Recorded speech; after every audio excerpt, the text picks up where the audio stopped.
Hello, everybody. This is James Diboe and Discovering, dedicated to original peoples. And we got a special guest in today, Malik Al Nasir. How are you doing, my brother? You okay? I'm good, James. How are you? Thanks for having me on the show. I'm great.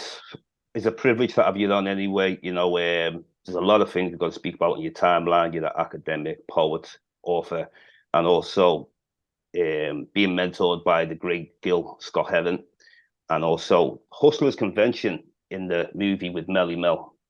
That was amazing once I discovered that anyway.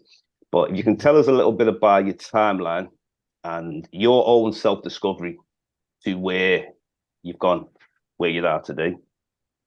So, thanks, James. I was born in Liverpool in '66. So it was kind of like, that kind of post-war generation, people were kind of beginning to start to be a little bit optimistic about the future after the war. But, a lot of the people who, had settled here in the post-war generation, particularly the black seamen in Liverpool, were very much centered around, the riverside, the docks, so primarily around Toxteth, South Liverpool. And like my father, who was a Guyanese seaman, he settled, he bought their houses.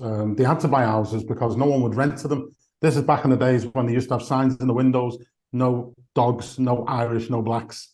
So you couldn't rent a house, so you had to buy a house. And of course, everyone was poor after the war, but the black seamen, they'd been at sea for months and months on end. They didn't spend money, they had cash. So they came in and, they bought a lot of those old properties around Toxteth, the old Georgian townhouses. Liverpool was quite run down at that time. So the properties were cheap and, they bought them and they created their own, sort of infrastructure, if you like.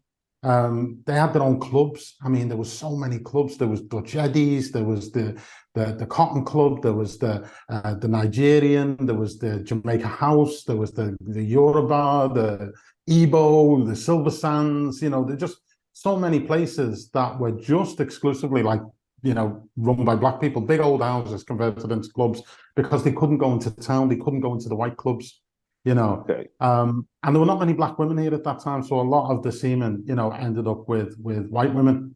So there was a lot of a kind of emergence, if you like, of this culture of mixed race where you had a black man and a white woman, and that continued through the 60s and the 70s. But during that period in time, so that these communities, these mixed communities that had emerged primarily around the Toxteth area, but into Liverpool 1 as well, where they mixed maybe also with some of the Asian, the Chinese community, particularly Malaysians and so on. There was a very vibrant sense of community at that time, even though they were very stigmatized by the rest of the city. They were sort of outcast in a lot of ways. They struggled to get jobs and to get ahead. But, they had this autonomy. And my father was no exception. He came before the Windrush. He was born in 1918 in Demerara in British Guyana. He came here in 1936. So, when the war broke out in 39, my father became a colonial merchant seaman, just working on the supply ships to the military. And then in 1942, he was in Greece and he volunteered for national service and joined the Royal Navy and fought the Nazis from 42 until the end of the war in 45, and then came back and settled. So a lot of the old Guyanese seamen and a lot of the old Caribbean seamen, they all knew me dad. They knew him as Slow Train. Used to call him Slow Train because he walked from London to Liverpool. So they say, look, Pandy, Slow Train coming. And that was his name then, Slow Train. So, old man Dukey and Chopper's Balls and his best friend Lucky, so people, I used to call him Uncle Lucky.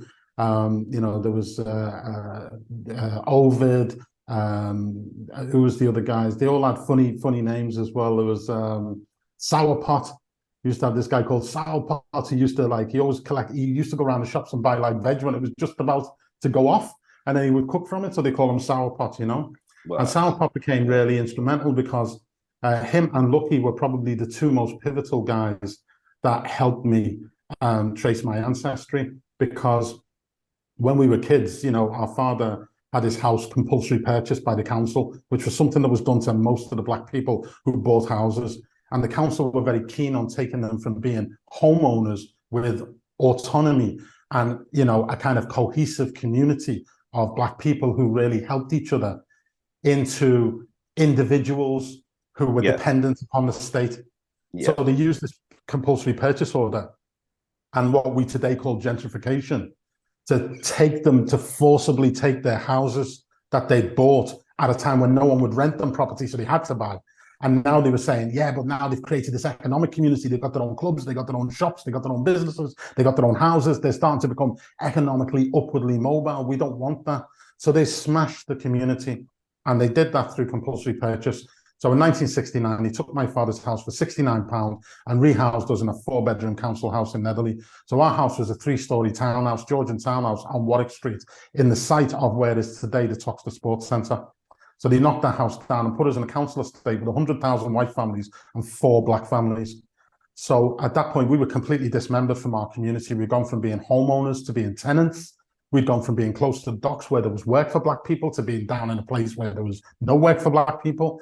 And shortly after we arrived there, in 1974, Christmas, my father had a stroke and became a quadriplegic. So unfortunately, he spent the rest of his life in a geriatric ward in a hospital, you know, before he sadly passed away. Wow. And within a year of him having that stroke, we were in a local school. We were being bullied every day. You know, we was only a handful of Black kids. They were telling the story of little Black Sambo in the jungle in the school assembly. And we were all being called Black Sambo. We were fighting. You know, this was a time when our, you know, matriarch of our Toxteth community, Dorothy Kuya, was coming down to these communities, you know, like Netherley, and going into the schools and trying to get 10 little nigger boys taken off the national curriculum. The gollywogs on jam jars, you know, blackjacks in the pick and mix. You know, there was all this negative stuff, and no one thought it was wrong to be racist. It was almost like a white man's right, that he had the right to be as racist as he wanted to be. And if a Black person didn't like it, you had a chip on your shoulder. Do you know what I mean? Yeah. And we were being hounded because of this, and, you know, we were being attacked on a regular basis. And when we didn't have my father to come and fight for us anymore, or come and, you know, intervene for us, we were kind of left at the prey of the social services. And, you know, the social services come in, the first people they talk to is the school. And the school are like, oh, he's a problem, he's trouble, he's always getting into fights and so on. Yeah, because they're all calling me a Sambo because you're playing little Black Sambo in the jungle in the school assembly. Yeah. You know? Yeah. So I got expelled from school at the age of 9 for fighting. And then, you know, once I'd been expelled from school, the social services came in. I think the words they used to my mum was like, why don't you give us these Black kids and go and find yourself a nice white man and have a proper family, you know? Yeah. They ended up managing to take 2 of us out of the 4 of us into care. So I went in at the age of 9, and my brother went in at the age of 12 for sagging school, you know, for the same sort of reasons of what we were going through. Nice. So when I was taken into care in 1975, I was 9 years old. My reception into care was to be locked in a room in solitary confinement with bars on the windows for 14 days and nights by social services, Liverpool City Council Social Services. In Acrefield Road at what was called the Liverpool Children's Admission Unit. So this was to acclimatise me apparently to the care system, to let me know that I was no longer, you know, going to be going back to my family, that I was now going to be a ward of the state. And then they marched me into a juvenile court at the bottom of Dale Street on Hatton Garden, and the judge issued some Latin words in loco parentis. Never forgot those words, meaning in lieu of the parents. And at that point, they took away my mother's rights and they vested the parental rights over me for the rest of my childhood in the state. So I became effectively a ward of the state. So my mum didn't have any say about schools, about doctors, about where I lived, about where I went, about, you know, anything to do with me. All parental responsibility was vested with Liverpool City Council. And they just moved me from home to home to home, from one traumatic experience to the next. And as a consequence of all that trauma as a child during my formative years, I got to the state where I became feral. I was like at the age of 9 when I went into one home in Warrington. They had a farm, so they were working us on the farm instead of putting us in school. They had some classrooms, but it was like dinky education. It was, you know, no one was going to examine you. You weren't going to sit any exams. You weren't going to have any key performance indicators, milestones, and things like that. People in the class, it could be a 9-year-old in the class, could be a 16-year-old in the class. Do you know what I mean? The education wasn't a priority. They didn't do sciences, they didn't do technology, didn't do languages, none of that stuff. So the normal things that a child would do at that period, we didn't do any of that.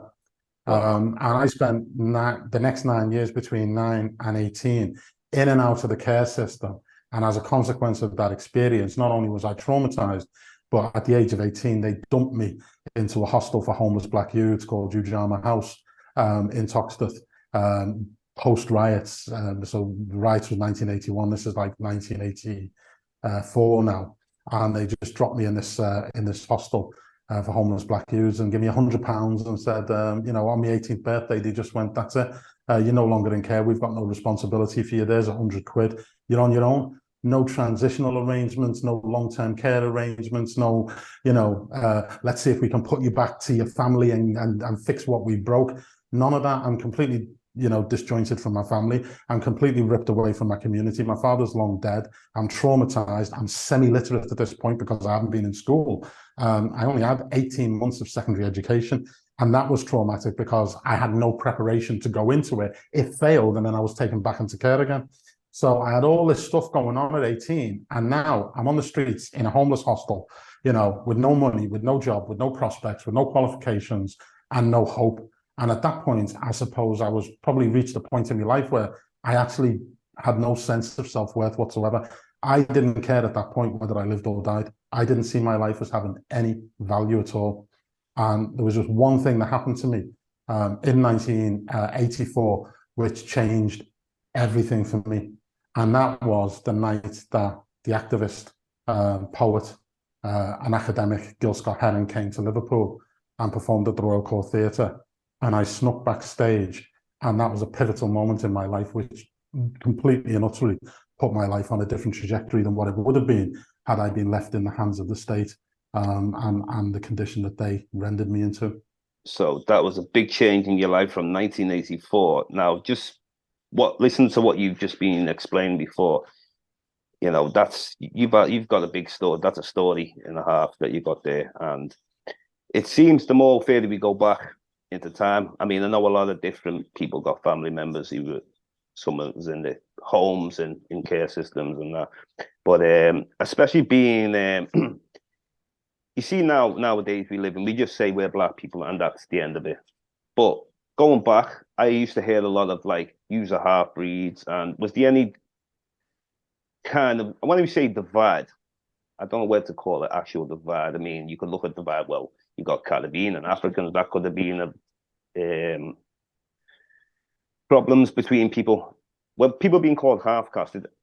What was the difference from back then to now, for example, where we just say we're black, for example? Well, I think now they call it colorism, don't they? Do you know what I mean? But the thing about these terminologies, all these terminologies came from slavery and colonialism, all of them. Totally right. Half caste was because, you know, when the British were taking slaves in Africa and taking them to the Caribbean, after slavery finished in 1834, they switched their ships to Calcutta and started bringing indentured laborers from India and also from Shanghai in China, you know, what they called coolies. You know, so once they got into India and the British Raj, they started getting involved with the caste system. And, you know, people stratified according to caste. So, you know, they'd had slaves categorized according to color. So they kind of transposed like the caste system with the color system and came up with this half caste, quarter caste, you know, all this kind of stuff. In the slavery times, they were like, you know, mulatto, quadroon, octoroon, you know, and all these terms were all used as terminologies to determine your proximity to white, because white was normal. White was the standard by which everything was measured. White was not ethnic. Ethnic was everything other than white. You know, they established themselves with a system of white supremacy as if they were the only people on earth. And they categorized everyone else as other than people. The Aboriginals were classed as flora and fauna. They could be shot on sight. The Native Americans were classed as savages. And Africans were considered to be further down the evolutionary chain and closer in evolutionary terms to monkeys than men.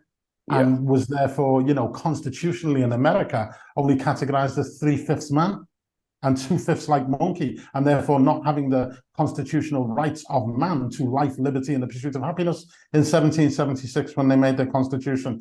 Hence, it was 1867 before black people were even categorized as human beings in America. So and with your ancestry, 1918, which was less than 50 years after that. So for yourself before, because I've seen you mention about ancestry, and I read a little bit about that. When we say ancestry, before, we're not talking DNA ancestry. We're talking your family tree. Did you do your family Yeah. tree, or do you do both? Maybe. I haven't done the DNA thing, Okay. and it's just it's kind of like a principle thing going on Ancestry.com and doing your DNA thing, and I'm like, what are they going to do with your DNA? But there is Yeah, a yeah, yeah, company in America, and I've just got in touch with them recently. I can't remember the name of them. I'll have to look it up for you.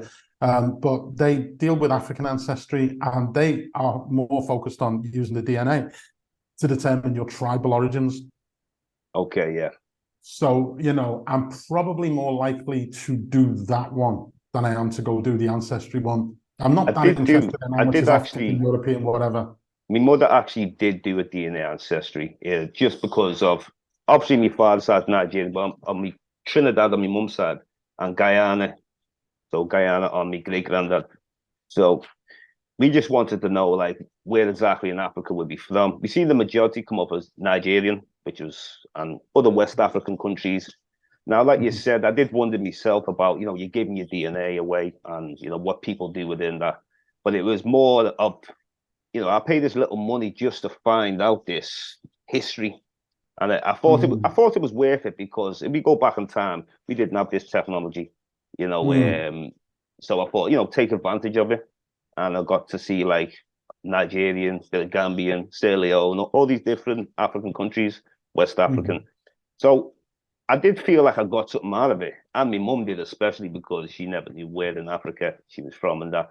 So for Mhm. those purposes, but the company you just mentioned, the African ancestry, Mhm. so it's more careful when they've got your DNA, They go say specifically down to the specifically. village, the tribe.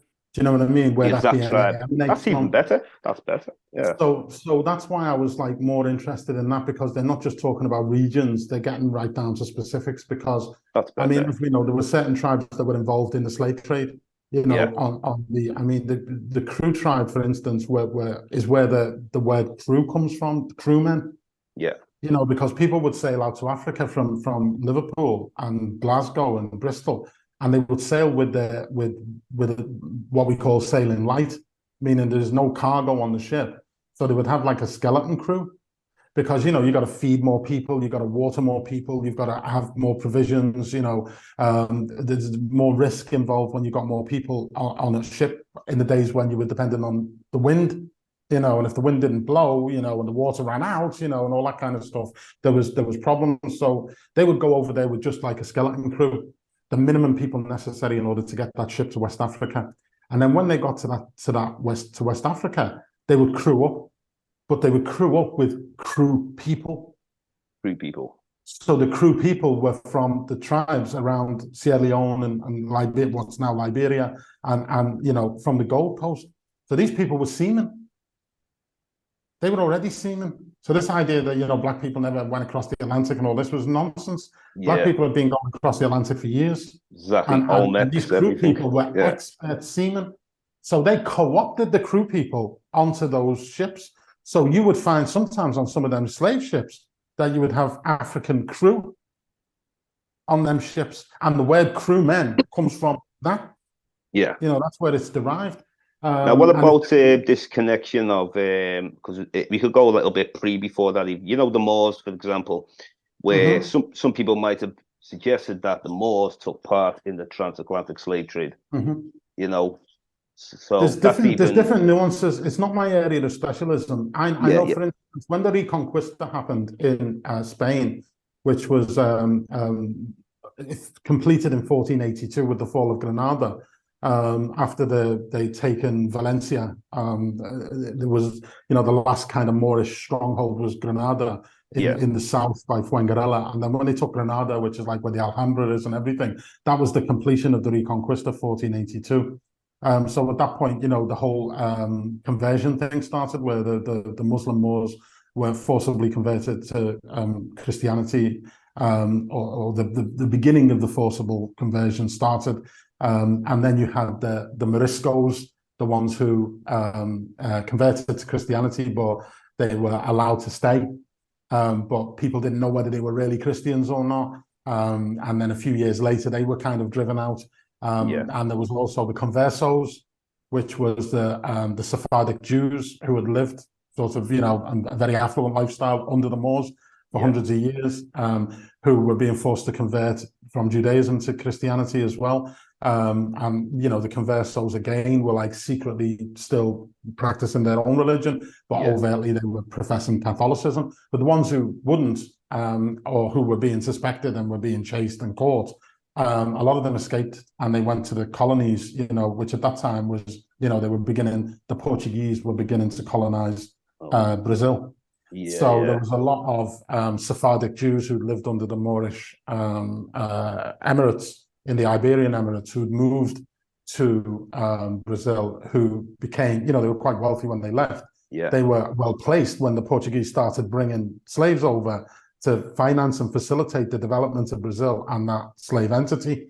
And I would suspect that there was Moors involved in that too, because there had been a North African trade with the people. They talk about Barbosa and people like that, which was what were they called? Begins with a C. You tell me the name of it now.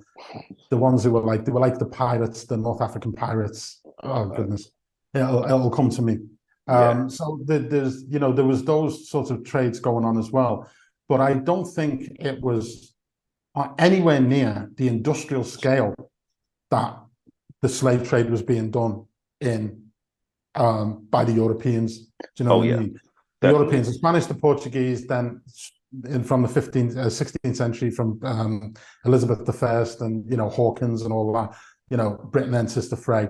The Dutch came in, the French came in, and then there was a lot of different argy-bargy between these. I mean, not to forget of the benefit what the Moors did in Spain anyway and Europe. There was much beneficial. So not to leave that out and just only talk about. I mean, if you want to look at the beneficial interest, the Moors arrived in Spain at the invitation of Spanish kings.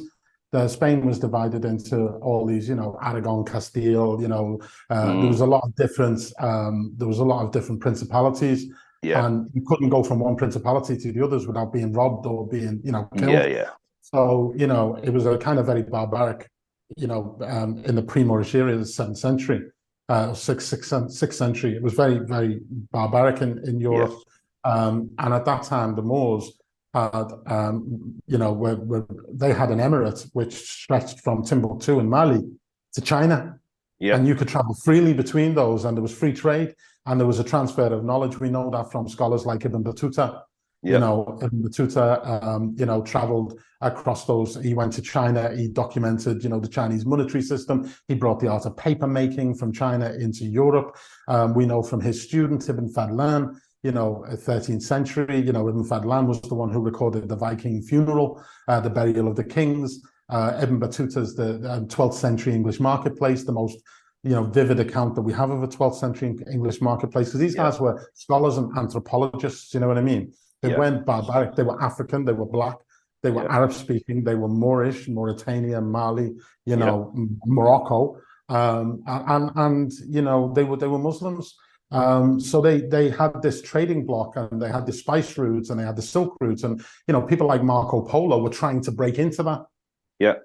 And people like Columbus were trying to break into that, and Magellan and all these other explorers. They had not yet got anywhere close to that. They couldn't travel those lands in that way. They didn't have the maps, they didn't have the technology, and the Moors had brought that to them. 200 years, 200, 300 years before Columbus. You find Ibn Battuta's writings, Ibn Fadlan, Ibn Khaldun. These were, it was another philosopher. Do you know what I mean? The Muqaddimah of Ibn Khaldun was the foundation of the works that we see with Jean-Jacques Rousseau, who wrote The Social Contract, which was the foundation of what became, the Marxist Revolution and the foundations of the French Revolution to get rid of the monarchy. And these guys were studying, these were black Muslim Arab Moors in Spain, studying the works of Plato and Socrates and Aristotle, works that had been lost to the Europeans. They got them and they translated them all into Arabic. And if it hadn't have been for that, a lot of these works would not have been preserved to this day. Because funny enough, when you were saying before, we were dealing with the certain words that have been posing us. See the word like black, where blackamoor, for example. More, black and more. Now, when you're saying black and more, moorhen, a moorhen is a black bird. yeah. So see, people who were the Arabs, yeah, because it seemed later on that people started to want to consider the Arabs as the Moors, and black and more would be considered different people. Moor is just that existed at the time. Yeah, the Moor was just the region. I mean, yeah, the it became Carthaginians, synonymous. even them times, even It became synonymous. I mean, look, yeah. at the time of the Charles Wotton race riots in Liverpool in 1918, all black people in Liverpool were called Ethiopians.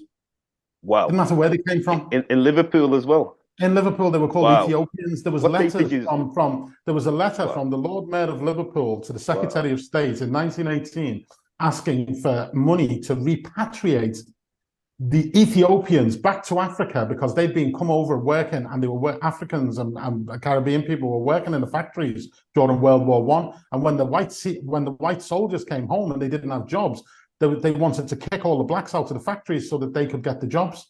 And so the Lord Mayor wrote to the Secretary of State and said, you know, they're asking for 1 year's salary and a one-way ticket, you know, back to Africa or the Caribbean. We need to repatriate the Ethiopians. And he refused to give them the money. And then shortly after, the Charles Wotton race riots broke out, you know. So just from that little anecdote, we see that there was a categorization in the mindset of white people at that time, that all black people were Ethiopians. So there's different points in time where you see us being categorized as different things, but it's all through the colonial lens. It's all categorizations which they predetermine, impose upon us, and then we adopt for ourselves. Do you know what I mean? Yeah. You know, the Moors did not. The Moors were from Mauritania, from Morocco. Yeah. That's where the Moors were from. You know, a Chinese Muslim was not a Moor, but if he went to Spain, Europeans would class him as a Moor, even though he's Chinese. Yeah, because he was Muslim. So they used the two things interchangeably. There were, you know, there were Moorish Christians, you know, there were Moorish Jews. There are synagogues in North Africa which are older than the oldest mosque.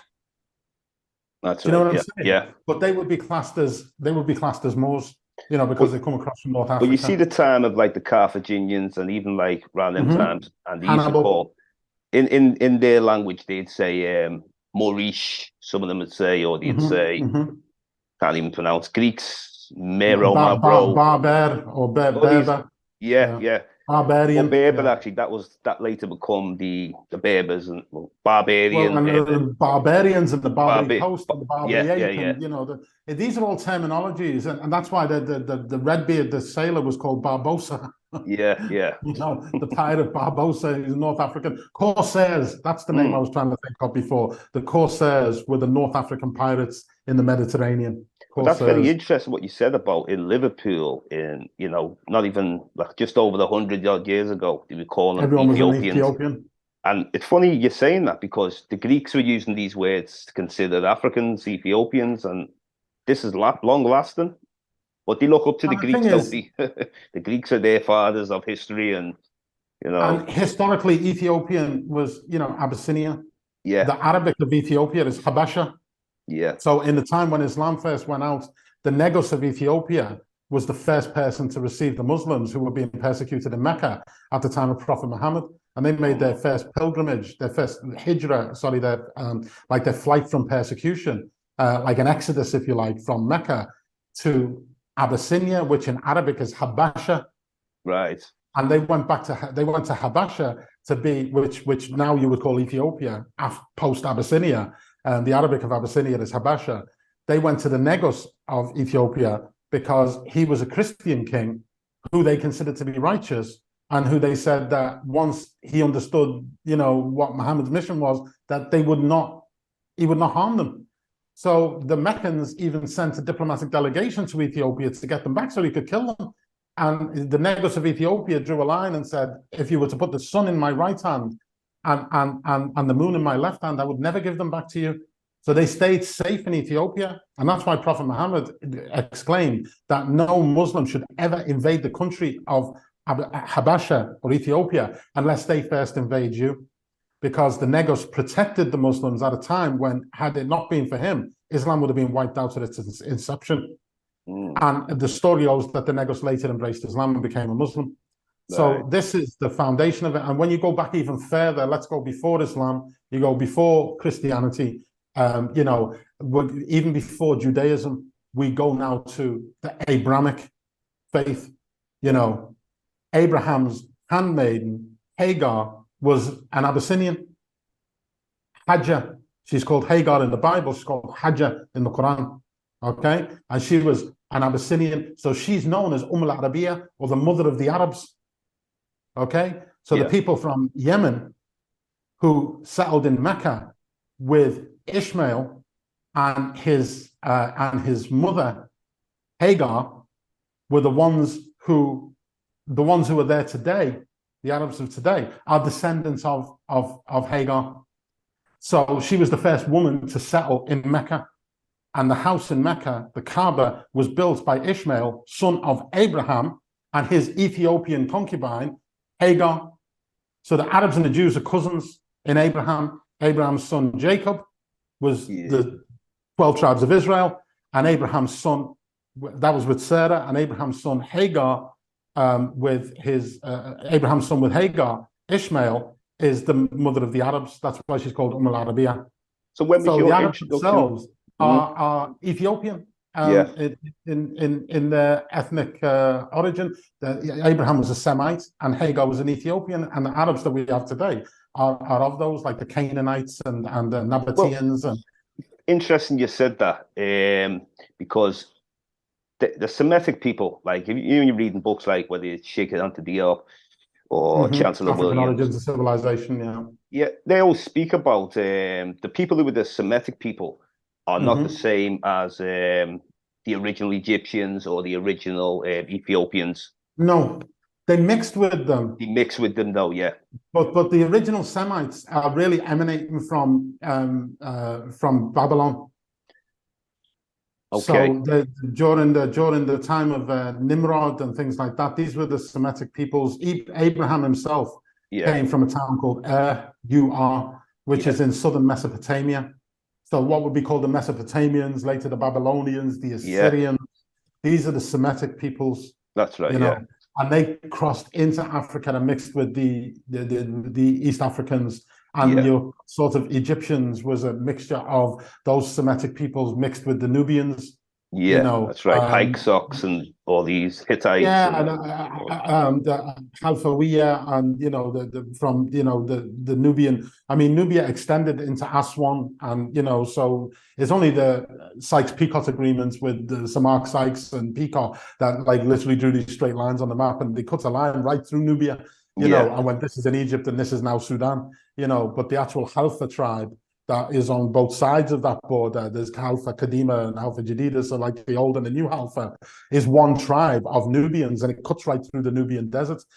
So Aswan was the ancient capital of Nubia, which is now in southern Egypt. And obviously, the Aswan Dam was built by those Nubians, and a lot of the Egyptian pharaohs and stuff were all Nubians. The Valley of the Kings is all down there in Nubia and so on. So it's only Egypt because, the British, said it was Egypt when they drew their line on the map when they were trying to divide up and the territories. Yeah, and also, when was your own introduction to becoming a part of Islam, becoming a Muslim? It was how really did it happen? My meeting with Gil Scott-Heron had sort of sparked an interest in Black history. Because Gil was very interested in studying Black history and teaching Black history. He come from, the Black Power movement in the 1960s. He'd grown up in the Deep South during Jim Crow, segregation, all that kind of stuff. So, he'd moved up to the north, and he'd gone to, Black College. He was at, Lincoln, and he'd also studied at Johns Hopkins as well. And he'd come out with that seminal tract, The Revolution Will Not Be Televised, at the end of the civil rights movement. So, Martin's dead, Malcolm's dead, Panthers are disbanded, a lot of blacks have gone into exile. The movement is over as far as the civil rights movement's concerned. It's been smashed by the FBI and COINTELPRO and all these other, stuff that was going on, CIA and whatever. So the result was now people looked to what was emerging, which was under the guidance of Amiri Baraka, which was the Black Arts Movement. And the Black Arts Movement had spawned, things like the East Wind Associates in Harlem, the Harlem Writers Workshop. These were people who were taken from the Harlem Renaissance, from Langston Hughes, from Rosa Guy, from Zora Neale Hurston, what's his name, the guy who did Kane, Gene Toomer.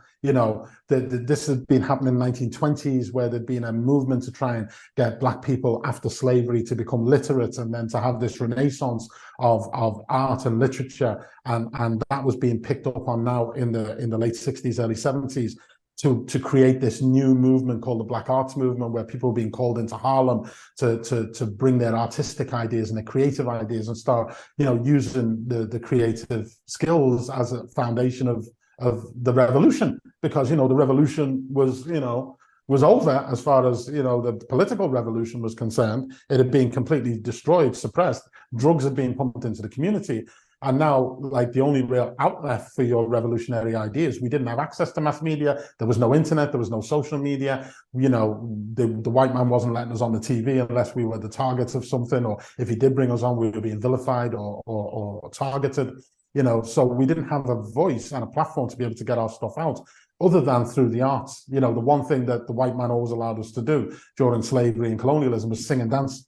Yeah. So the poets started to emerge with the new polemic, the new poetry. The revolution will not be televised. The last poets coming out, niggers are scared of revolution. When the revolution comes, these clarion calls to mobilization, were emerging from the ghettos. Not just in Harlem, but also like in Watts. On the back of the Watts riots, you had the Watts Prophets. The Watts Prophets coming out with some heavy stuff. Do you know what I mean? You had the Young Lords. The Young Lords was the Latino version. There was it'd been a gang in Chicago, but they kind of moved into like, what can we do for our community? And the Latinos were just out of this. We're not Latin Kings treated well. So Felipe Luciano, who was one of the last poets, and he'd been part of the East Wind Associates and the Harlem Writers Workshop that was, that the Last Poets was born out of. He broke with the Last Poets and formed the New York chapter of the Young Lords, and they started to mobilize the Latino artists in Spanish Harlem, and to do direct action and protest, but also using the arts and the poetry as a way of politicizing the discrimination that a lot of the Puerto Ricans and the Latin Americans were facing. So there was this kind of synergy, if you like, between the ghettoized Latinos and the ghettoized blacks across America, whether it was in LA, down in Florida or up in New York. And this all started to merge into what became the Black Arts Movement, of which the kind of spiritual head was Amiri Baraka. And that was also an encouragement, not just to do political poetry, but also to get educated. Amiri Baraka was very educated. He would go to the college circuit and lecture. Gil Scott-Heron was a college student when the Last Poets came to play at Lincoln University at their college. And, they were doing Niggers Are Scared of Revolution from 1968. Gil Scott-Heron was a college student who saw them perform and wrote The Revolution Will Not Be Televised in response to that. So then you start seeing this whole thing now with the Last Poets and Gil Scott-Heron starting to emerge. And this was the foundation of what you later had with your KRS-One, with your Public Enemy, where Fight the Power. Do you know what I'm saying? Conscious. Sound of the Police, all this kind of stuff, the officer being the overseer. You know what I mean? All these narratives that were coming out, moving as you move into the evolution now of what became hip hop and rap, was founded and rooted with these revolutionaries like the Last Poets. And I had met Jalal Nuruddin from the Last Poets originally in '84, but I got to know him better. In '86, but I got to know him better in '92. And when we sat down and we reasoned, and he realized I'd been politicized by Gil Scott-Heron, and I'd done a lot of, kind of Black history research and so on, but I had religious questions, and Gil wasn't particularly religious. He was more spiritual, but the Last Poets were Muslims. So they were able to give me a bit more insight into, the spirituality that I was looking for, and the questions that I had in that respect. And I decided in 1992 to become a Muslim. And it was actually Jalal Nuruddin from the Last Poets who gave me the name Malik.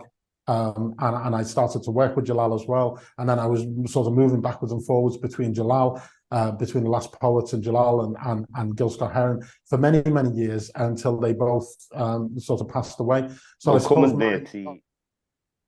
Yeah, so, back to what we say, part two anyway, about your journey into becoming a Muslim, very interesting story, all the influences. Now, you got people like Elijah Muhammad, Malcolm X, and the Nation of Islam. Now, was you ever interested in, did you ever go that route of the Nation of Islam? No, no, never. And I think, there's a In couple order of to find Islam, I meant. Yeah. not really, no. I mean, Yeah. what I did was I read the autobiography of Malcolm X. And that was the last thing I read before I decided to become a Muslim. And obviously, reading the autobiography of Malcolm X by Alex Haley, you realize that the Nation of Islam as a concept was completely misguided, and that they were responsible also for killing Malcolm, at the behest of the FBI. And that, Elijah Muhammad, was pretty much like a charlatan. But it was Malcolm's discovery of the whole the way that the Nation of Islam had co-opted the name Islam and created this kind of pseudo religion, for America, as if like this guy was a prophet who came to America, and it was, they fasted on Christmas instead of Ramadan. Fard And they Muhammad. prayed Actually, I Christians. forgot to mention Fard Muhammad.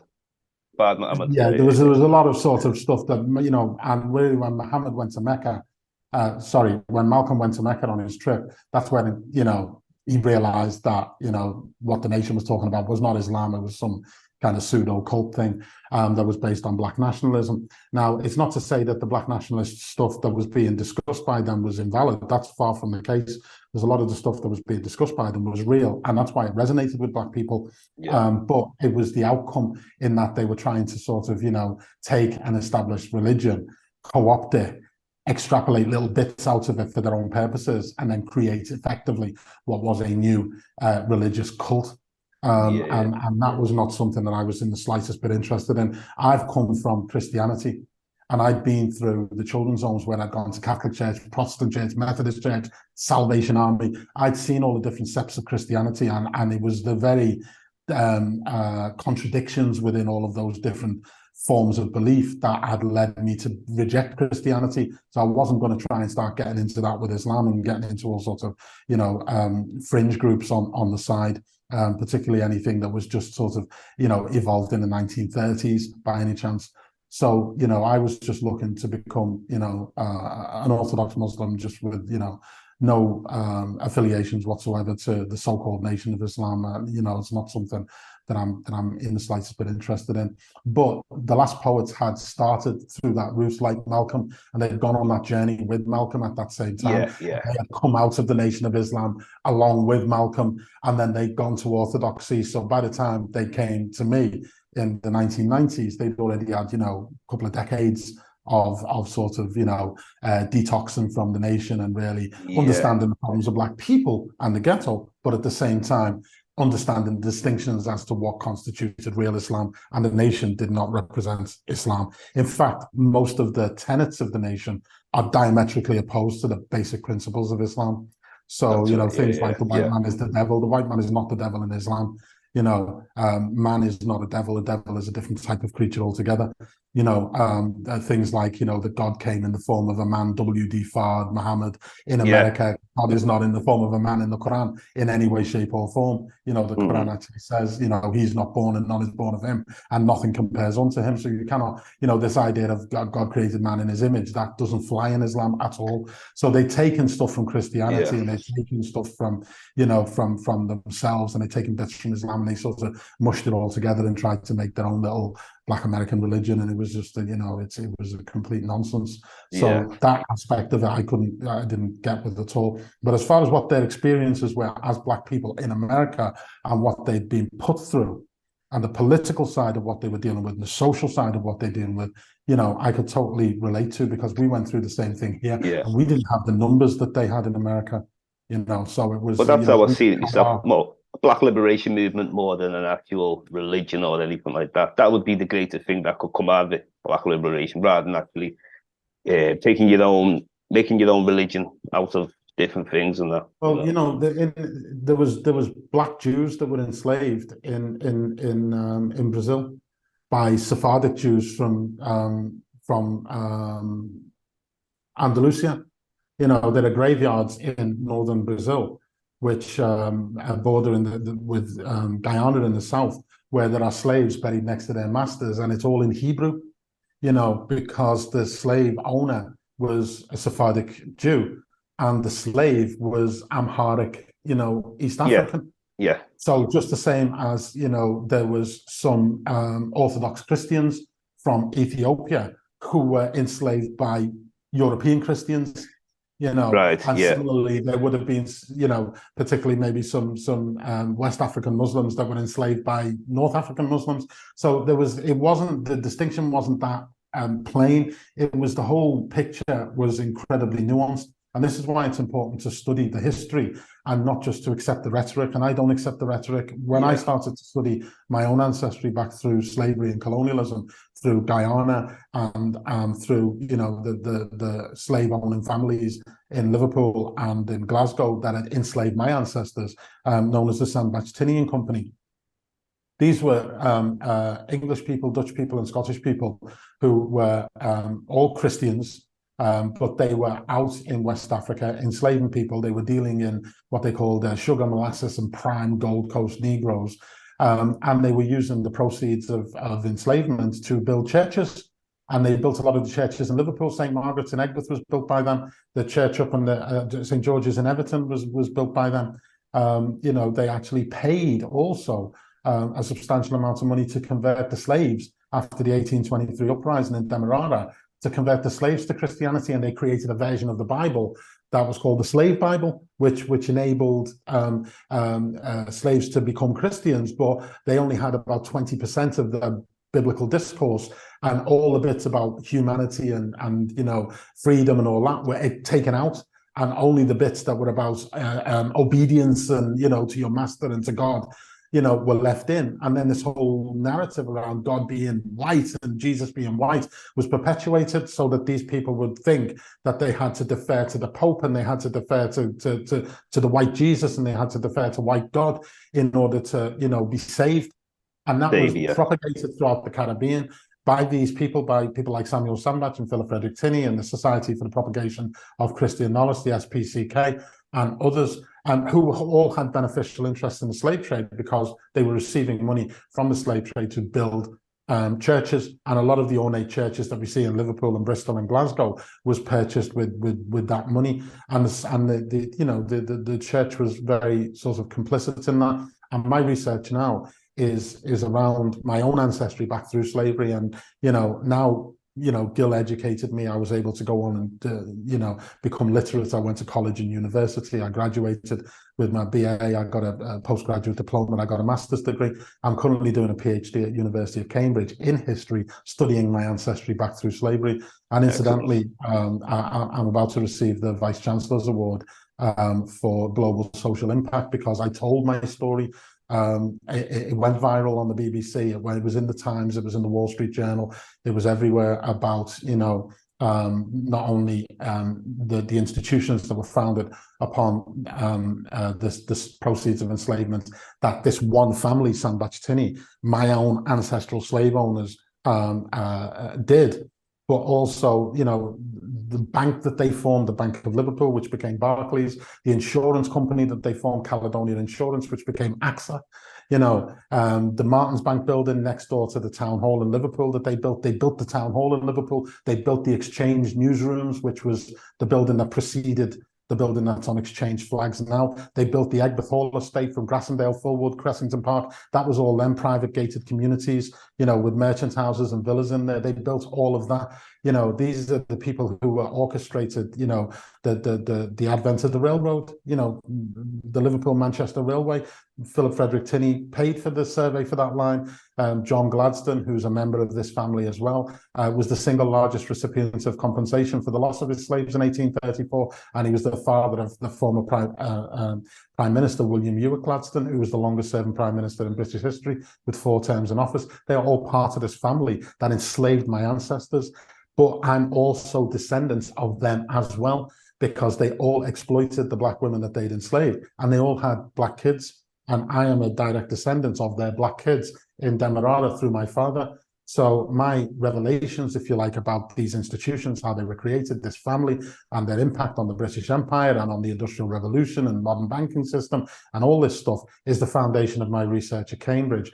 And because that's gone so kind of viral, when I revealed the findings that I had, You know, I've been granted the Vice Chancellor's Award for Global Impact, you know, but from coming out of the care system at 18, being semi-literate with 100 quid in a hostel for homeless black youths, you know, had it not been for the intervention of Gil Scott-Heron, you know, showing me an act of kindness to want to mentor me and teach me to become literate through poetry, and it wasn't for the actions of Jalal Nuruddin from The Last Poets, you know, another act of kindness to sort of give me a bit of guidance and put me on a path, you know, spiritually, I wouldn't be the man I am today. So I wanted to pay homage to them.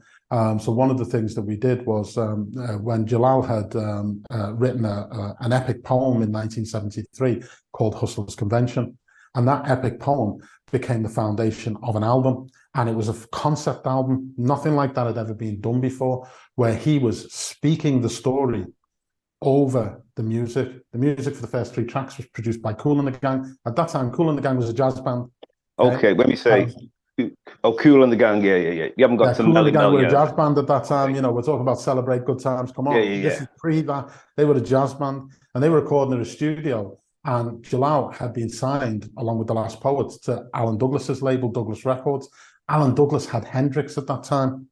Jalal even recorded with Hendrix. He recorded a jail toast called Doriela du Fontaine about a hooker, you know, where he's doing spoken word and Hendrix is playing the music, you know. But then Jimmy died, so they didn't want to put it out. So it came out in 1984, long after. But, you know, it didn't come out at the time. But it gives you an idea of the impact. So Alan Douglas had the whole entire Hendrix catalogue at that time. And he was distributed through United Artists. And he had heard this jail toast that he did with Jimmy, the Doriela du Fontaine, and he'd heard the stuff he did with The Last Poets, Niggas Are Scared of Revolution, and When the Revolution Comes, and all of these things. And Alan Douglas wanted to know if Jalal had something else. He said, I've written this epic poem called Hustlers' Convention, where I'm taking all the hustles, whether it's shooting craps on the streets, whether it's, you know, cards, whether it's, you know, gambling, the gambling house, whether it's, you know, something at the whorehouse, you know, all the different hustles that were going on. He said, I want to characterize them all, but then I want to show people where the real hustle is, that the real hustle is the, you know, the white businessmen on Wall Street. That's where the real hustle is taking place. And you know, you 2-bit hustlers, you know, nickel and diming it on the street and nothing, but you're the ones doing all the jail time while these guys are running away with billions, do you know what I mean? Ripping off billions from the unsuspecting millions, you know, who are programmed to think they can win, you know, the gambling houses and so on, you know, the casinos and the mafia and, you know, all of that stuff that was going on. So he wanted to characterize all that. So each song on the Hustlers Convention tells a different part of that story until in the end they have a big like chase with the police and there's a shootout and they go to jail. And while they're in jail, they learn the whole truth that the real hustlers are the ones on Wall Street. So what year did the movie come out? That album came out in 1973. So people who credit like Kool Herc for like the origins of hip hop, that's like, no, Kool Herc, that was 1976. Okay. So Kool Herc was still in Jamaica when Hustlers Convention came out. He hadn't even gone to America at this point. The block parties hadn't started there. The original block parties were The Last Poets on the basketball courts, playing the drum, doing Niggas Are Scared of Revolution, When the Revolution Comes. Okay. Because they used the basketball courts, because that's where they could call the people. They used the drum to call the people. And they used the drum as well because they didn't have any electricity. So they could only use acoustic instruments. So when Kool Herc started the block parties later on, he brought them to the basketball courts, like what The Last Poets had been doing. But he brought the turntables and he plugged into the lampposts. And that's how they got the electricity. But they still didn't have bands and instruments. So it was all like using the turntables. But who were they playing? Gil Scott-Heron, The Last Poets, and Hustlers Convention.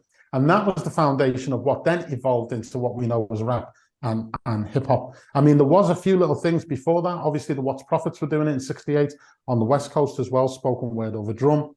Last Poets were doing it there in Harlem. There had been people like Red Fox. There was Rudy Ray Moore, you know, Dolomite, who was doing the comedian thing, and he had the drummers playing behind him while he was doing the comedy thing, and that being out on little albums. So there was bits and pieces of this stuff, but they were doing like a lot of the stuff was cover material from jail toast, like the Signifying Monkey and the Titanic. These were things that had come from the prisons, you know, where people would toast on death row between the cells. And then, you know, no one knows who wrote these things. They just came out and people just, like Rudy Ray Moore, just reenacted them, do you know what I mean, with a conga accompaniments. But The Last Poets and Jalal, when they did the 1973 Hustlers Convention, this was a complete original work, you know? This thing of hip hop, the Pseudonym was origins of hip Lightning hop. Rod. The Huh? origins of hip hop are, we hear this all the time of, it's funny, it's like Cool Herc, sometimes they'll start with Cool Herc, jump up to Melly Mel, like there's nothing going on in between these years or something. Well, we set that record straight because Interesting. before Jalal passed away, he informed me that he was working with a film company in Manchester, a director called Mike Todd, who had a film company called River Horse TV, and they wanted to make a film about the Hustlers Convention. So Jalal was keen to get all the people involved who had been, associated with it over the years, including Alan Douglas, who had signed it to tell the story, Ron St. Germain, the original engineer, who had engineered it. And then they wanted to talk to people like Melly Mel, who covered it. The Hustlers Convention came out and Melly Mel covered it. And in the film, Melly Mel claims that he didn't know Jalal wrote it. He thought it was a jail toast. He thought it was like Signifying Monkey or something, one of those. So he put it out as Melly Mel, Hustlers Convention. But, it was the whole entire, Jalal recording, but it was Melly Mel reciting it because he'd learned it on the streets, as did Ice-T. So when they did the music, the movie, they were thinking, well, we want to recreate it. But the story of Hustlers Convention was that because Kool and the Gang did the first 3 tracks on the music, they had never told Alan Douglas that they were signed to a label. I think it was Casablanca. So Alan Douglas put it out with United Artists with those 3 tracks with the music from Kool and the Gang, and Casablanca threatened to sue United Artists. So 10,000 copies had gone out and just disappeared straight away. And then it was deleted off the market. So that's why people didn't know if it was a record or if it was a jail toast, because people who heard it were thrilled by it. You couldn't play it on the radio, so it was passing around the hood, and people were memorizing it. And then when it got to the point where it reached New York and they were, doing it on the block parties and stuff, a lot of it was, people were playing Melly Mel's kind of version of it because they didn't know where the original was, because there were so few copies of the original that you could get. And the original came out, it was a double album, it had a booklet inside, the booklet was animated to show the story. It was an amazing piece of work. It was an epic toast, it was epic rap. And, Jalal never got the credit for it because he'd done it under the pseudonym Lightning Rod, because he was with the Last Poets at the time. And people didn't know who Lightning Rod was because the only other thing he'd done as Lightning Rod was Doriella Dufontaine with Hendrix, which also didn't come out because Hendrix died. So it became like an enigma. And as a result of that, it got sampled, it got stolen, it got, everyone and his dog laid claim to it. So we want to set that record straight. And they said, it's only ever been performed live once, and that was before it came out in 1973. It's never been performed since, and we got to the 40th anniversary of it. And the company in Manchester started making this film, and they asked me if I could help them to reenact the album. So I rented the Jazz Cafe in London. I put together a band led by Orphy Robinson, who's one of the Jazz Warriors. And we got Cleveland Watkins, we got a guy from the Brand New Heavies on trombone. We had some of Gil Scott-Heron's musicians, his drummer. And we put the band together, rehearsed them, and we brought Jalal over and we performed the Hustlers Convention live for the 40th anniversary at a sold-out show at the Jazz Cafe and filmed it for the film. Alan Douglas came, then he passed away. Ron St. Germain came. Jalal obviously performed. My band, Malik and the OGs, opened the show. So okay. Jalal he was insistent that if I'm going to do this, you got to open the show. So I did spoken word poetry set to open the show. And then Jalal came on with the same band and did Hustlers Convention. So all that was filmed.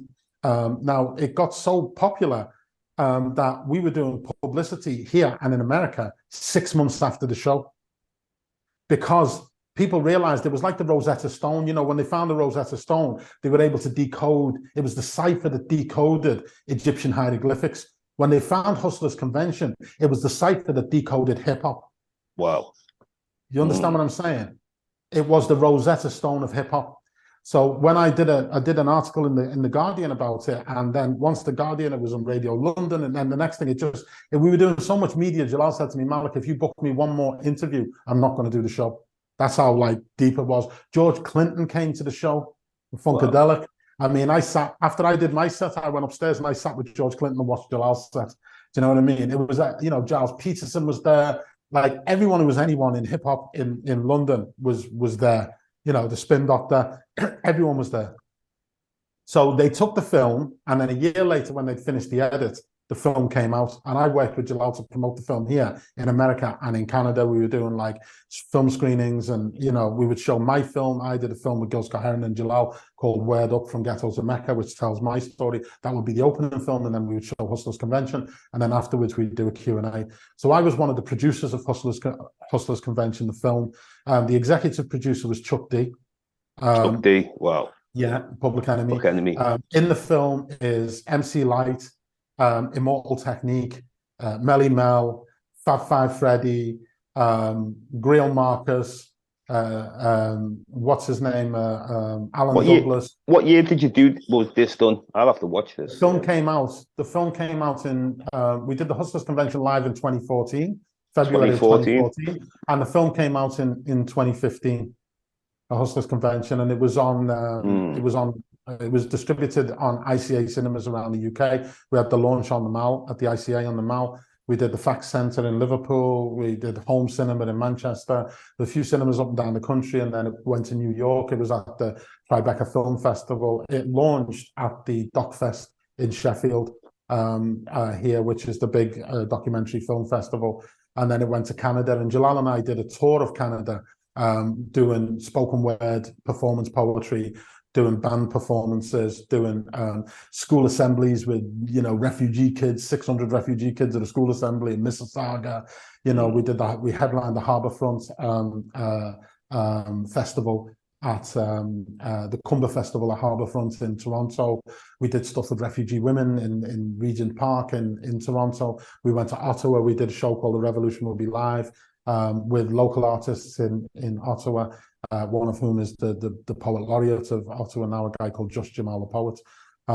We've got a sister called Rita Carter, who then was performing with us there, and she came over to England with us, and we did a few shows called The Revolution Will Be Live, tribute to Gil Scott-Heron, here, where she performed with us here as well. So the whole thing just went, it just went global. And the 50 years of hip hop just came up now. 50 years of. Speaking of hip hop, 50-year birthday. Well, it's 50 years from 1973, because now there's a recognition of 1973, and you'll see a famous poster that Cool Herc did from the first block party, and it actually had 1976 on it, and you can see someone's used a marker and changed it to 73. Yeah, and this is because they're actually, and the marker is like, you can see it's been added and it's gone over something.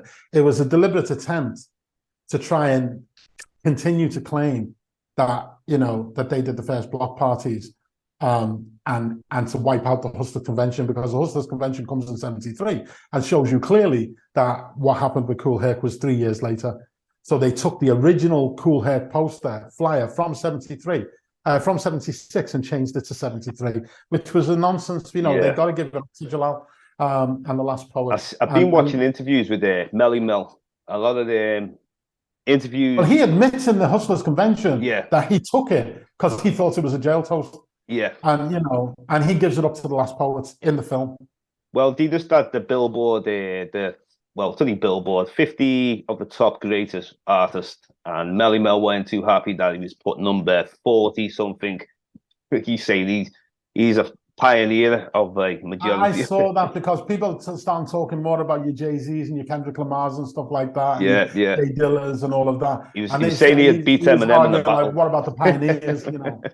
Well, one thing I've got to agree with it. I do have to agree when he was mentioning about Eminem, when people try and rate and big Eminem up, because I've never really liked Eminem music ever. So I can understand where he's come from, that because he's white, that's why he will sell more than everybody else. Not just because of that, because you had other artists, Vanilla Ice or whatever, but that is partly of it, because he made a good point, because what he done is people were challenging him for this. So what he's done an interview and played an Eminem tape of Eminem saying himself that he's like an Elvis, like what happened with Elvis. So with Big Mama Thornton, you ain't nothing but a hound dog, and no one knows the Big Mama Thornton version because it was number one on the black charts, but it didn't so-called cross over, because crossing over means you go to the so-called mainstream. Mainstream means white, despite the fact that white is not the global majority. Yeah, but white is the normal by which everything is measured. White is the mainstream and everything else is peripheral. Yeah, white is the expatriates and everyone else is an immigrant. white is the normal and everyone else is ethnic. Yeah. This is all legacies of slavery and colonialism, and Mellymel's not wrong in what he's saying. I understand why he's a bit miffed, because at the time there wasn't many people that could even compare with him and what the Sugar Hill Gang were doing. The Sugar Hill Gang were doing it, and the whole Sylvia Robbins and the New Jersey thing, they were doing it more in a party kind of way. Whereas Melle Mel was the first mass market, global, conscious rap, if you like. Without Melle Mel, would there be a Kendrick Lamar? Would there be a Chuck D? Yeah. Or without Gil Scott-Heron and the Last Poets, would there be a Melle Mel? That's it. Everyone's inspired and everybody. Yeah, definitely. But he really, really needs to give it up to those who gave it to him as well, because he did it in the film Hustlers Convention, where you could see it was almost reluctant. He was kind of apologizing to Jalal for taking that steam, and now these new cats are taking his steam. You know what I mean? And that's what happens. And historically that was the same. We go back to the Moors. When the Moors were in Spain and Ibn Khaldun wrote the Muqaddimah, he gives it up to Plato and Aristotle. He is a black African Muslim Moor who's studying the works of Socrates and Aristotle and Plato, and he is crediting them in his book hundreds of years later to say that this is the source of his knowledge. But when you take his Muqaddimah and the circle of power and all this kind of stuff that he's talking about from crediting to Plato, when you get Jean-Jacques Rousseau in the 18th century, and he's writing The Social Contract, which is the foundation of the French Revolution and then the foundation of the Russian Revolution, he takes the concept of the circle of power from the Muqaddimah of Ibn Khaldun, but he doesn't credit Ibn Khaldun. Okay. So people in the West don't know that the origination of that was with Plato, because Ibn Khaldun was meticulous in stating where his sources came from hundreds of years before, and was not trying to take the credit for what Plato wrote. But Jean-Jacques Rousseau in France in the 18th century was taking the ideas of Khaldun, but not citing him as the source. So everyone thinks that the social contract starts with Rousseau. And it doesn't. It goes back to Plato through the Moors who preserved Plato's works, but were uncredited. Yeah. You see what I'm saying? And then you credit the whole secularism of France and, liberty, equality, fraternity, and the foundations of French democracy and French Revolution, which then was the foundations of the Russian Revolution, the Marxist Revolution, and all the changes in Russia. These seismic shifts in geopolitics are all credited somewhere along that chain. Is a Muslim guy doing a critical piece of work, a Moorish black African Muslim guy, but at a time when they were not considered to be educated, they were considered to be barbarian, they were considered to be heathen, they were considered to be savage, they were considered to be docile, a man was considered a boy, because these were the narratives that were being created, justifying enslaving them and colonizing them, post the Reconquista from 1492, when it all starts, when Columbus goes out looking for the Americas, using an Islamic map that was written in Arabic, and he didn't know that the Arabs always had the north at the bottom and the south at the top, which is the whole reason why. Where is Upper Egypt? Upper Egypt is in Aswan, the Valley of the Kings. That's in the south. They reversed it. Lower Egypt is Alexandria, which is on the Mediterranean coast, which is in the north. So why is lower in the north and upper in the south? Because even the ancient Egyptians in the pre-Islamic period had the north at the bottom and the south at the top. But the maps, the world maps that Columbus was trying to use, which they'd stolen from the Arabic libraries, were in Arabic. And he was trying to get to China. And he knew that he had to hit India before he got to China. And he had the map upside down because he didn't read Arabic. Okay. So he hits America thinking he was in India. That's why he called them Indians.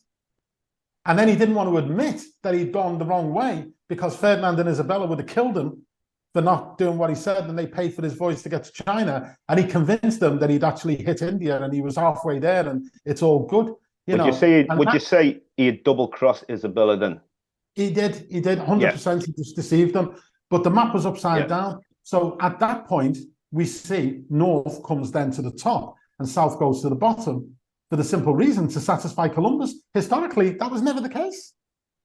You look at the early Islamic maps, north is always at the bottom and south is always at the top. And the ancient Egyptians is the same. That's why you got the Upper Egypt, Lower Egypt. But no one puts these things together in a way to really understand what happened. These are the nuances of history. And you have to understand that there was a movement from 1492 onwards to establish white supremacy on planet Earth and to subjugate and subordinate everyone else. And anything that was a narrative that did not fit that mold was smashed, annihilated, from, you know, Napoleon blowing the nose off the Sphinx, you know, to the coming up with these ideas that Marco Polo was the guy who discovered China, you know, that, you know, and you read the works of Ibn Battuta and you can see that he was documenting the Chinese monetary system 300 years before Marco Polo in Africa and in Spain, in Andalusia. This is all going to lead me to our last question now. We've got about 8 minutes left. I always ask everyone who comes on the show, you know, the importance of African history, the importance of knowing your history wherever you are from in the world. How important is it? And obviously you give a number of reasons just before of why things are important, any time period in history. So I'd like to hear your opinion of why would it be important for us to know our history back to the motherland? Gil Scott-Heron used to say to me, if you don't know where you're going, if you don't know where you're coming from, you don't know where you're going. If you don't know your history, like, how can you know who you are, where you're at, you know, and where you're going? Our history was deliberately erased by our enslavers and our colonizers. You know, they documented their own history meticulously during the same period. So it wasn't like they didn't have the skills to do it. Deaths, marriages, full names, middle names, you know, baptism records and all that kind of stuff. They had all of that meticulously documented, births, peerages, you know, going back, you know, people's lineages to connection to royalty and all of that. They had detailed systems to be able to document this. You look at the slave registers, you see first names without surnames, you see born about this time, about that time. They treated us like livestock, you know, and as a consequence of that, they changed our names, they changed our religion, they changed our food. You know, one of the things that CARICOM Reparations Commission is campaigning about now is the prevalence of hypertension and you know, the addiction to salt and sugar and diabetes within the Caribbean region. So, for instance, you get these drugs now that they've developed where they test them on Africans, they test them on Asians, and they test them on Europeans. And then they come back and they say, okay, now it can be released to the global marketplace. So when they come up with things like statins, which reduce blood pressure, you know, they didn't work in the Caribbean. So how can they work on Africans and they work on Europeans and they work on Asians, but they don't work in the Caribbean?